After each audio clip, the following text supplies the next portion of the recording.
This is higher homework, it's paper A, and what we're looking at is question 1 from the calculator paper.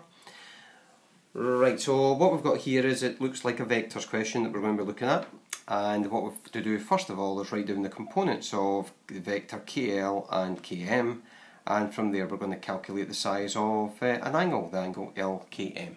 So let's go ahead and do that. So first thing I'm going to do is to work out the vector KL. Okay. So KL is going to be equal to, so the position vector L minus K, and all I need to do is just substitute the position vector in for each of these. So L is going to be 507, subtracting K, which is 3, minus 2, 3. From there I'll get out 2, got 2, and I get 4. Okay, so that's that one done. We'll go for the position vector Km, or the vector Km, and that will be position vector M, take away K, and from there what we'll go for is 7 minus 3 minus 1 as a column vector, and we've got K again, which is 3 minus 2, 3. From there what I should get out is 4 minus 1 minus 4. Okay, so that would be the 2 marks that I've been asked to do for part A. Next part, I've been asked to calculate the size of angle LKM. So what I would do there is I would just draw down just a very basic drawing of an angle of some sort. Okay, what I've got there is L, it goes to K and it goes to M, so it's the angle in here that I'm interested in calculating.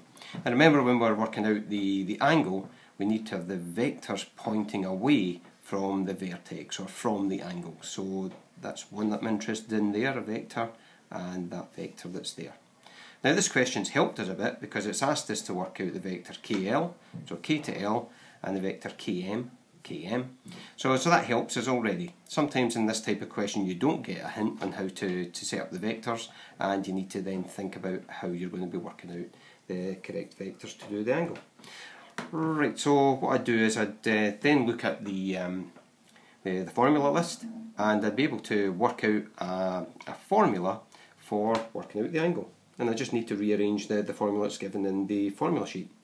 So what I'll go for, it's cosine, and it's LKM, the angle. What that's going to be equal to is the dot product at the top, and I've got KM on there. And that's all going to be divided by the magnitude of KL and the magnitude of KM. So that's it set up, and all I need to do then is substitute in my values. Okay, so on the top line what I've got is the dot product, so all I'll do is use the column vectors and multiply the x components, the y components and the z components. So I've got 2 times 4, that's a 2 times a 4. I'm going to add to that the 2 times the minus 1, add to that the 4 times the minus 4.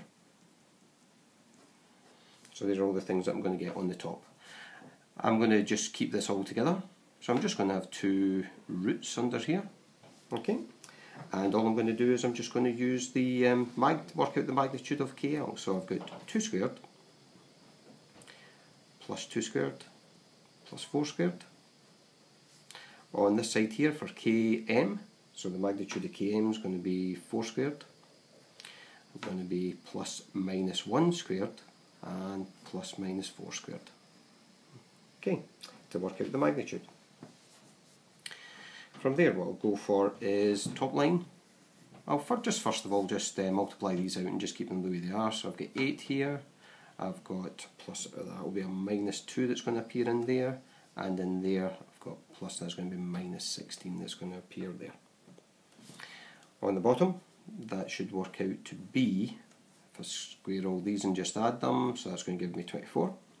Square root 24, square these and add them, so it's going to be 16, 16, 32, and 1, that will give me 33. Okay, 33. So remember, squaring a negative will make sure it's a positive number. So that's what I've got here. Let's just tidy that up just finally. We'll say that that's going to be minus 10 on the top. I'm just going to leave it as root 24 all over root 33. What I'm going to do is because that's the cosine of LKM, what I'm going to do is I'm going to work out the angle, and I'll just take the inverse. So the angle that I'm interested in is the inverse cosine, and what I'm going to do in the calculator, I'm just going to put in the whole thing that I've got here. You can work it out separately, but don't round it too much if you're working out the bottom line there that's going to be there. And in the calculator, what that works out to be is 110.8 degrees, and that would be 2 to 1 decimal place. Okay. Right, so you can also do it in radians if that's what you have to do, if that's what you come out with, but 110.8 degrees would be the answer I'd be looking for here. Okay, let's see where the marks are coming for on this question. So 2 marks for part A, so the marks can only be really for getting the column vectors correct there. So that's 1 mark, 2 marks. So the next mark what I'll get for is setting up the formula correctly and knowing the formula that I'm going to use. I'm going to get a mark for the top, the dot product, a mark for the magnitude of KL, a mark for the magnitude of KM. And they can be done separately and then gathered together at the end, just whatever way your teachers told you how to do this. And then finally, I'll just take a mark for the end. So that's going to be 1, 2, 3, 4, 5, 6, 7. So that's going to be out of 7 marks.